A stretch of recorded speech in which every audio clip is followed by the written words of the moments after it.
আমি এদেরকে খাবার খাওয়াই না, ঠিকভাবে যত্ন নিই না, পরিষ্কার রাখি না, অসুস্থ করে ফেলি। কবুতর লালন পালনের আমার কোনো অভিজ্ঞতাই নাই। আসসালামু আলাইকুম এভরিওয়ান, সবাই কেমন আছেন?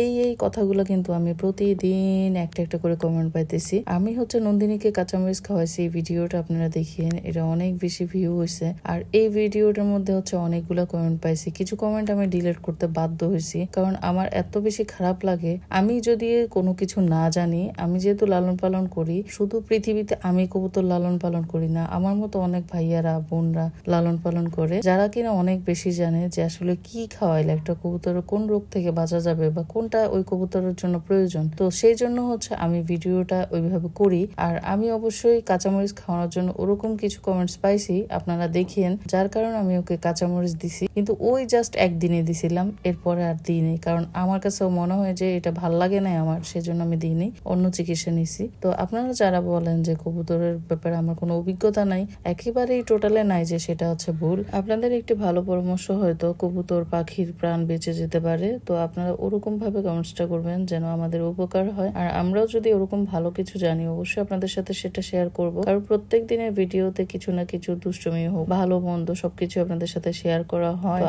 আমরাও চাইবো যে আপনারা ওরকম একটা কমেন্টস করবেন যেন আমারও উপকার হয়, আমিও যেন অন্যকে শিখাতে পারি। আর যদি আমি কিছু ভুল বলে থাকি, অবশ্যই ক্ষমা দৃষ্টিতে দেখবেন।